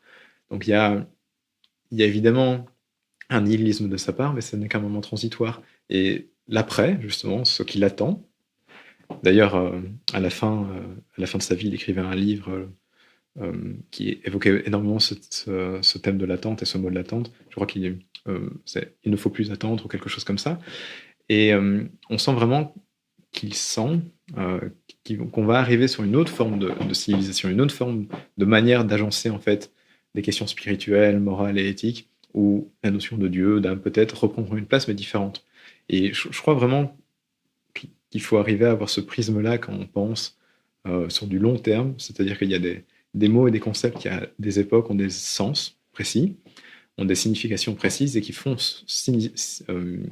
sens justement pour les personnes qui vivent à ce siècle-là, à cette époque-là, mais qu'ensuite, les mots se réinterprètent et en fait, leur interprétation fait que le sens change et on se trouve dans une autre civilisation, dans un autre mode de pensée qui utilise parfois le même mot mais sur des pans totalement différents. Par exemple, le mot amour, à l'Antiquité, c'est pas la même chose que sur le monde chrétien. Et donc on se retrouve vraiment avec deux civilisations qui ont bâti la notion d'amour différente. Mais en même temps, c'est difficile de parler de civilisation en faisant comprendre ce que je veux vraiment dire, parce qu'il y a une continuité, mais il y a une différence. Et on aura une différence et une continuité avec ce qui viendra après. Et donc Drieu pense à ça. Donc quand il dit, quand il y a une forme de nihilisme ou d'esprit un peu décadent chez lui, c'est parce qu'en fait, c'est tout ce qui lui reste. C'est-à-dire qu'il n'y a plus que ça aujourd'hui. Donc de toute façon, faisons avec ce qu'on a, avançons, puis attendons et essayons de préparer l'après. J'ai insisté un peu là-dessus parce que, quelque part, en fait, moi, j'ai l'impression qu'une partie de son vitalisme, alors on peut peut-être utiliser ce mot-là, mais je ne sais pas si c'est vraiment le terme dont il se revendiquait, lui, mais c'est un peu l'idée qu'il y a derrière. C'est quelque part, en fait, parce qu'il n'y a plus cette notion de l'immobilité de l'âme, eh ben, il ne reste que le mouvement, et finalement, on en revient à presque glorifier le mouvement, faute de mieux, en fait. Et comment tu vois ce côté-là?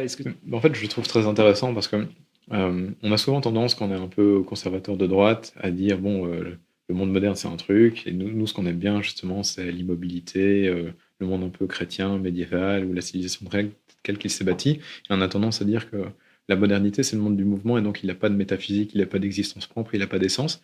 Et dans un livre qui est très beau, que je conseille vraiment de lire, qui s'appelle Le Jeune Européen, que Drieu écrit en 1927 ou 28, je crois, en fait, il parle de ça, et il évoque le fait que le monde moderne, en fait, il y a une vraie métaphysique, une vraie essence au monde moderne, qui est la vitesse.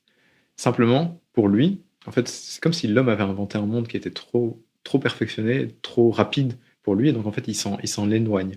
Et pour Drieu, le nihilisme, c'est ça, c'est qu'à un moment, on est dépassé par la technique, on est dépassé par le monde que l'homme a créé, par cette modernité, et donc on s'en retire, et on se met dans une boîte, comme les contorsionnistes se mettent dans leur boîte. Et pour lui, c'est ça aujourd'hui la liberté humaine, on s'est inventé une petite boîte dans un monde qui va très vite et on a remis la gestion du monde à la technique. Alors quand il dit technique, c'est un mot un peu philosophique et pompeux pour dire grosso modo euh, appareil scientifique, technologie, etc., etc. C'est dans la lignée du futurisme un peu italien, Ouais, c'est ça, c'est ça, c'est cette ça. logique-là, un peu de la glorification du mouvement. C'est ça. Mais en même temps, ce qui est très intéressant, c'est qu'en fait, il va le critiquer. Il va dire, bon, bah, on s'est remis en retrait de ça.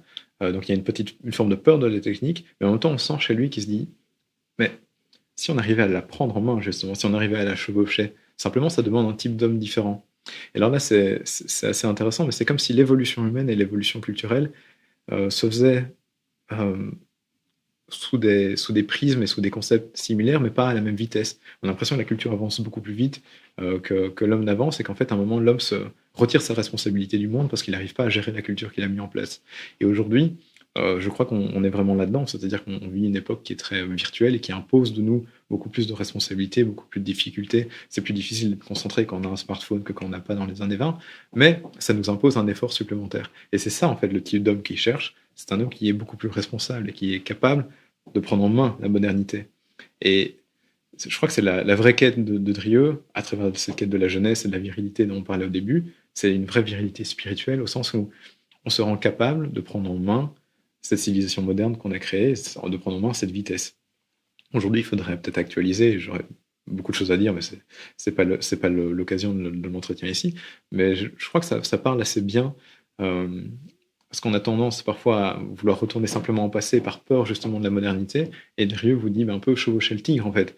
Oui, C'est-à-dire, quand tu as dit chevaucher la technique, j'ai pensé à ce oui, livre-là aussi. Mais bon, j'exagère un peu parce que tu c'est. peux peut-être situer vaguement les liens qu'ils ont d'ailleurs, Evola Oui, alors et Drieu. Je sais chevaucher pas le tigre, c'est un livre qu'écrit Julius Evola, qui est un penseur du XXe siècle, qui a lui a traversé pour le coup le XXe siècle, qui est assez fascinant, euh, qui apprend avec des pincettes sur certaines questions, d'autres, je trouve qu'il est très actuel, et il a écrit un livre qui s'appelle Chevaucher le tigre, qui est un livre de fin de vie plutôt, où il se pose la question de savoir de qu'est-ce qu'il nous reste à faire en fait avec tout ce qu'on a, et qu'en fait quand on lit ce bouquin, on a l'impression d'une calme sérénité de quelqu'un qui constate que grosso modo tout part un peu en sucette, mais il faut savoir se mettre au-dessus de ça et en fait avoir une attitude personnelle, individuelle, qui soit suffisamment forte, aristocratique, comme on pourrait le dire, pour ne pas se laisser impacter par ces changements brusques. Et en fait, c'est et une sorte voilà. de stoïcisme dans l'effondrement, quoi. Oui, c'est ça, c'est ça. Mais c'est un peu l'idée qu'on a chez d'autres auteurs, mais de maintenir malgré la catastrophe.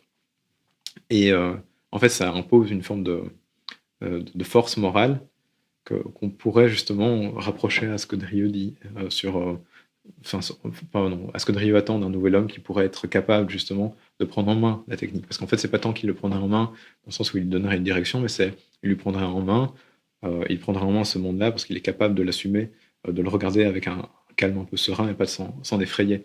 Moi, je trouve dommage parfois qu'à droite, on s'effraie de la technologie, on s'effraie de beaucoup de choses, alors qu'en fait, on peut aborder les choses calmement en se disant, tiens, mais avec quelle manière je pourrais prendre ça ou ça, que ce soit tout ce qui est, par exemple, génétique, transhumanisme, mais en ayant un point de vue de droite sur ces questions-là. Et ça me semble être intéressant, ça me semble être une attitude un peu plus sereine que de dire, ouf, je recule, je pars et je fuis. Je crois que la fuite, c'est toujours une faiblesse, alors que justement, ce que Evola évoque, ou ce que Drieu pourra évoquer aussi, c'est vraiment une force morale, et c'est ce vers quoi on devrait plus ou moins aller.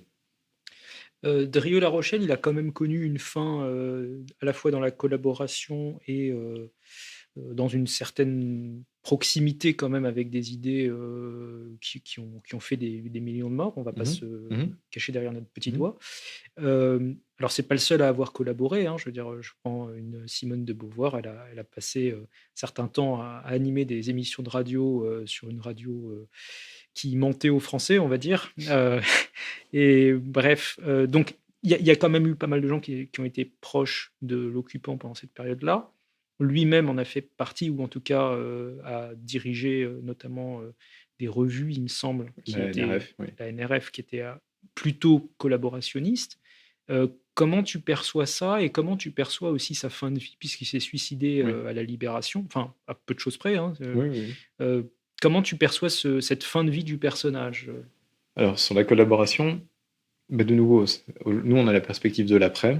Donc, on pense évidemment à la Shoah, la guerre, etc. Derrière, il n'a pas ça en tête au moment où il s'engage, et puis il hésite beaucoup. Donc, quand il reprend la NRF en 1940, qui est la revue publiée par Gallimard, d'actualité littéraire, grosso modo, Drieux se pose la question de est-ce que je le fais ou est-ce que je le fais pas? Tout le monde lui dit il le fait pas, il le fait quand même parce que c'est sa personnalité. Et en fait, son idée, et c'est ce qu'on n'a pas compris justement, son idée, c'est pas de se dire je vais collaborer avec des Allemands pour faire en sorte que les Allemands soient bien installés en France. Son idée, c'est de se dire il faut maintenir une présence française face à l'Allemagne. En fait, Drieux est plus anglomane que germanophile, justement. L'Allemagne, il n'y connaît pas grand-chose, il préfère l'Angleterre, et donc personne ne comprend pourquoi est-ce que tout d'un coup il se met à collaborer. En fait, Drieux collabore parce qu'il aime d'abord la France. Et à ses yeux, il faut qu'il y ait une révolution fasciste en France pour pouvoir justement faire contrepoids sur le continent à l'échelle de l'Europe avec l'Allemagne et l'Italie, parce que les deux sont alliés. Et ce n'est que ça pour lui, la collaboration.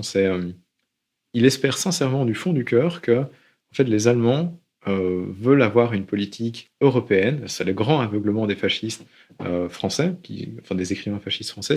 Ils s'imaginent tous en fait que l'Allemagne veut conduire une politique européenne, une politique pas vraiment impériale, mais de restructuration de l'Europe face aux géants que sont la Russie, les États-Unis qui sont en train de monter, et même la Chine pour Drieux qui l'anticipe.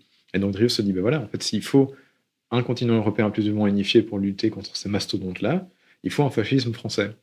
Et donc lui il se dit que les Allemands en sont tout à fait conscients, et donc il collabore en se disant que les Allemands vont aider à mettre en place un parti fasciste en France, qui permettra à la France d'être une puissance parmi les autres puissances européennes, et à partir de là, qu'il y aurait une forme d'unité, plus ou moins, ou d'alliance, à travers toutes les puissances fascistes du continent européen, qui leur permettra d'avoir une unité européenne pour lutter contre les mastodontes démographiques que sont la Russie, la Chine et les États-Unis. Parce qu'aux yeux de Rieu, la question principale, c'est de se dire que la France toute seule ne peut pas grand-chose. C'est 39 millions d'habitants face aux mastodontes que sont l'Allemagne.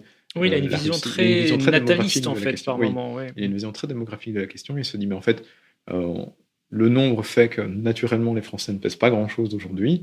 Et donc, leur seul moyen de peser quelque chose, c'est d'avoir une politique d'unité nationale extrêmement forte.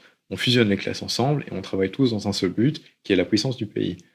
Et après, ils rêvent, et c'est le cas de tous les fascistes français, Brasillac, Rebattet, etc., ils rêvent en fait d'une espèce d'internationale des fascismes où une politique en faveur d'une unité européenne elle est dirigée. Alors qu'en fait, les Allemands n'ont pas du tout ça en tête. Les Allemands ont une politique un peu traditionnelle du nationaliste, en se disant on va conquérir, on va avoir une politique impériale, prendre tel et tel territoire, etc. etc. Donc en fait, sa collaboration, c'est presque une erreur de jugement. Il croit au fascisme en se disant tiens, ça nous permettra de devenir meilleurs et de devenir plus forts, de lutter d'égal à égal face à l'Allemagne, mais il pense que l'Allemagne a des intentions plus pures que ce qu'elle n'a en fait. Et donc il est un peu illusionné et bercé par ça. Et je crois que d'ailleurs son suicide, sa première tentative de suicide en 1944 et sa deuxième en 1945, vient un peu de cette déception par rapport à ça. C'est lui qui rêvait d'une Europe unie, parce que c'est un grand combat politique de sa vie, en fait, voit que les Européens sont trop bêtes que pour faire une Europe unie, et en fait vont se laisser manger par leurs démons nationaux, vont se laisser manger après par les autres puissances russes et américaines, et en fait que la France, et ça je crois qu'il a eu raison, va devenir le terrain de jeu des puissances étrangères. Et pour Drieux, c'est ça. Le grand drame à la fin de la guerre, c'est qu'en fait, il voit la France qui devient un terrain de jeu pour partis étrangers, où le parti national est très peu représenté au fond, le sens nationaliste du terme, et ça le désespère.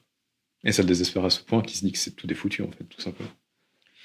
Est-ce que tu penses quand même qu'il a une sorte prise de distance par rapport à cette position fasciste qu'il a eue, ou pas du tout? À la fin, dans son journal, il traitait. Pas par rapport à l'Allemagne, hein, je parle par rapport à Oui. sa position lui-même de.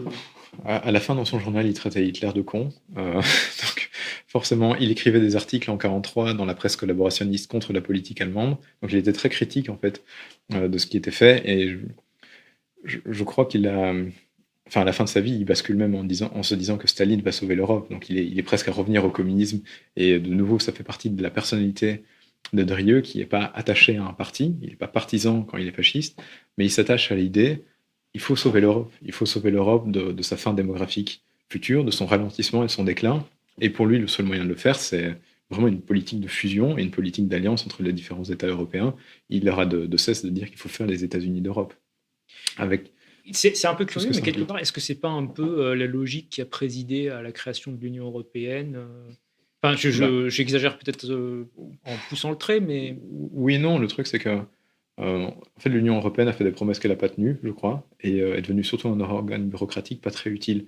Mais dans l'idée, c'est pas inintéressant, c'est peut-être pas aussi éloigné de ça. Drieu avait toujours été attaché à la Société des Nations de Genève. Il a été déçu après parce que justement c'était un parlementarisme qui ne faisait rien. Je crois qu'on peut dire un peu la même chose de l'Europe. En fait, c'est l'Union européenne aujourd'hui, c'est un parlementarisme qui fait pas grand-chose. Et c'est une machine inutile. Mais en soi, qu'il y ait une alliance entre tous les pays européens, c'est vraiment essentiel.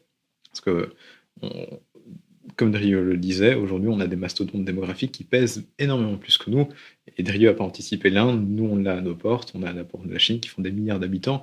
Donc forcément, si on n'a pas des politiques un peu plus larges que la simple politique nationale, je crois qu'on court à nos pertes. Et en tout cas, lui, Drieu a participé à mettre en place cette question-là, quoi. Quel regard tu portes, toi, sur ces deux auteurs? Je dézoome un tout petit peu. Est-ce que tu en ressors en te disant que ils ont eu des errements, ils se sont trompés sur certaines choses, tu valides certains de leurs points de vue?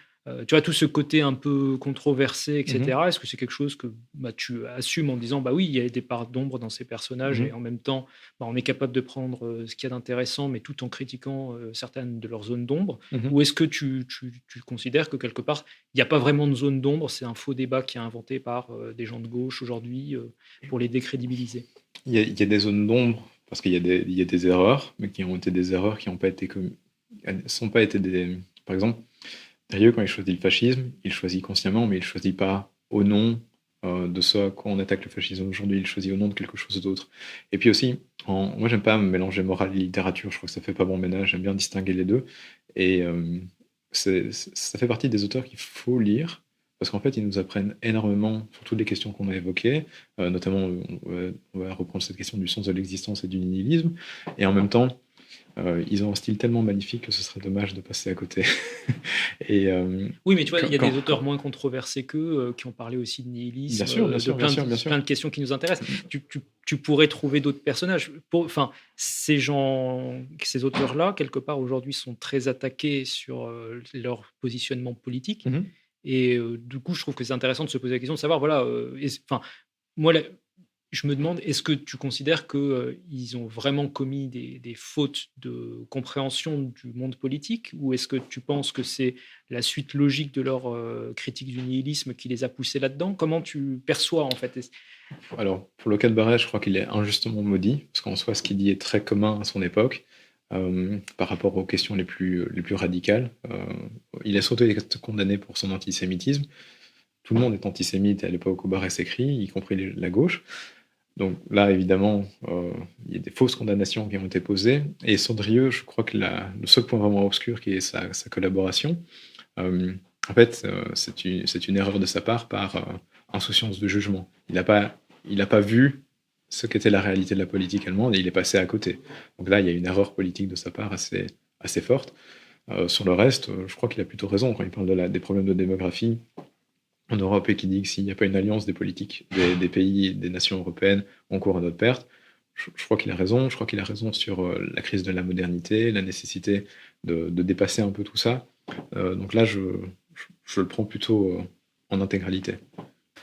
Peut-être en guise d'ouverture par rapport, donc on a parlé beaucoup et longuement à la fois de Maurice Barrès et de Pierre Drieu-La Rochelle, deux personnes qui aujourd'hui sont parfois vue comme étant peut-être un peu poussiéreuse parce que Mhm. gravitant dans des cercles de rats de bibliothèque un peu à l'ancienne. Mhm. Euh, il y a quand même un message de ces gens-là, peut-être pour une partie de la jeunesse. Mhm. Quel regard, toi, tu portes sur la jeunesse française, ou en tout cas francophone, parce que tu es belge, Ouais.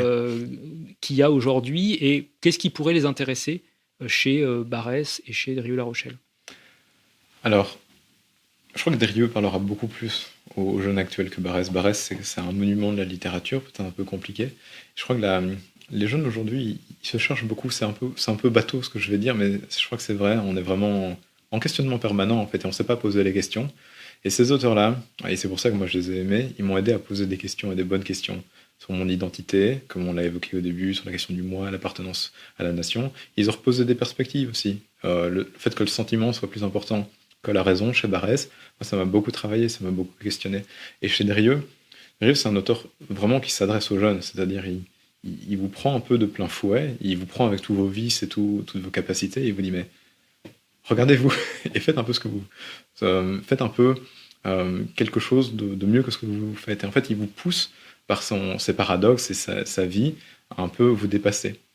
Et je pense qu'ils sont, enfin Derieux en tout cas, c'est vraiment presque un élixir quand on le boit. C'est très négatif, parfois ça peut faire un peu mal, mais en même temps ça prémunit et ça nous permet d'aller plus loin et de dépasser ce nihilisme qu'on a évoqué, etc., etc. Et je crois que la jeunesse aujourd'hui est vraiment entre deux, elle se cherche, il y a une forme de renouveau spirituel parfois avec le christianisme, il y a parfois Même un côté New Age, en un côté fait. New Age, oui, c'est ça qui peut être avancé. Donc on se cherche beaucoup, donc on cherche à répondre en fait à ce nihilisme, on a un besoin spirituel naturel.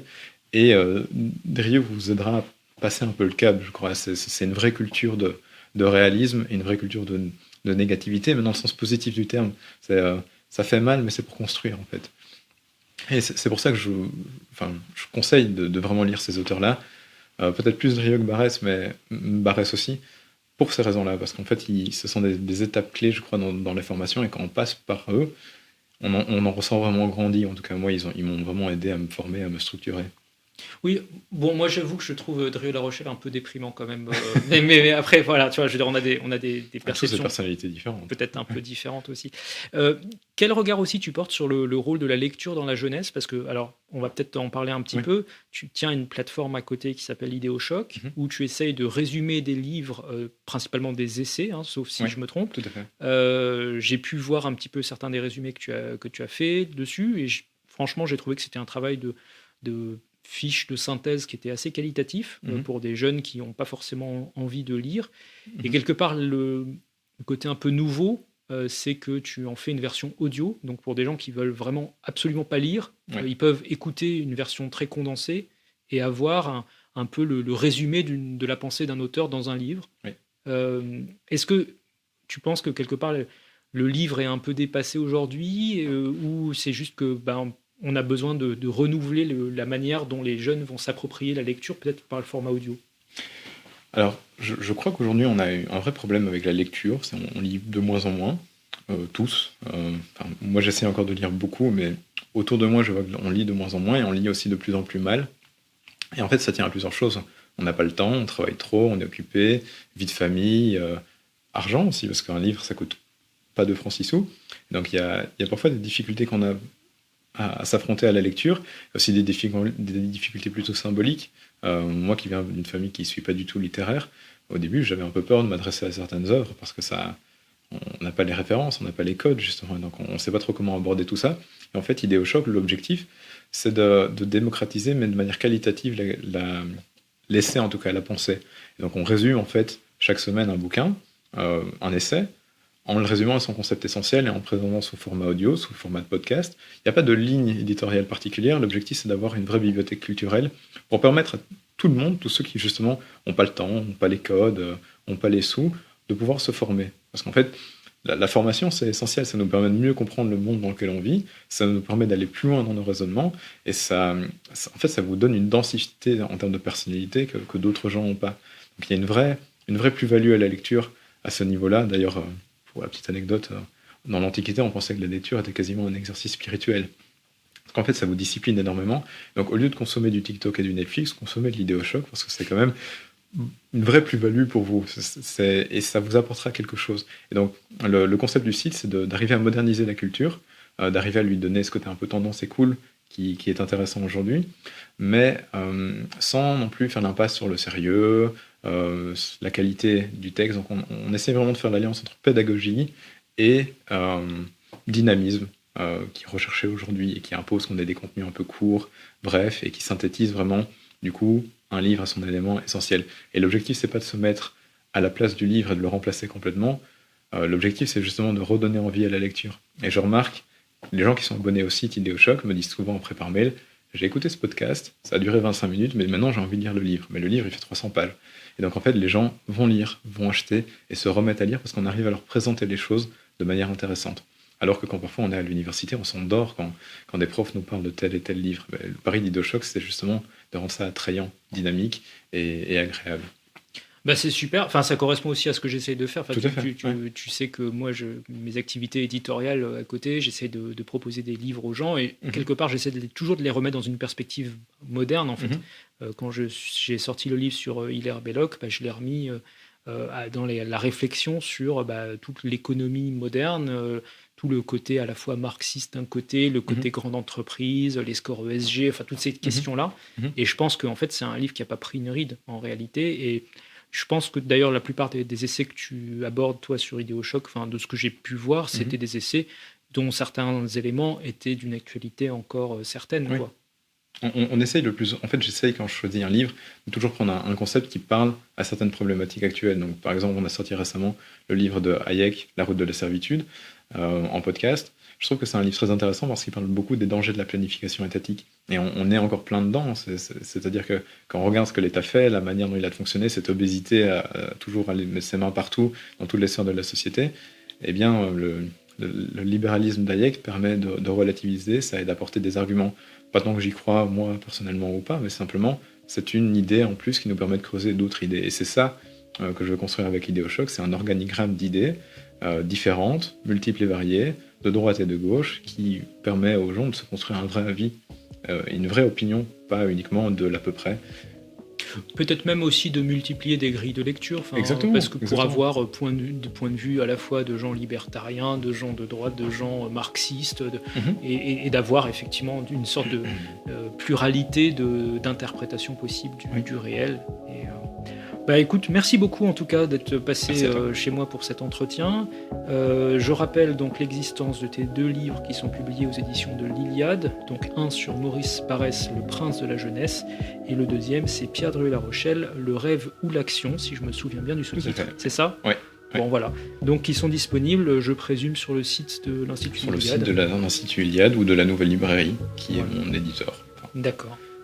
Merci à toi Jérémy pour ton passage. Merci beaucoup. Et merci aussi aux abonnés. Et j'espère que la vidéo leur aura appris plein de choses sur Barrès, Sondrieux.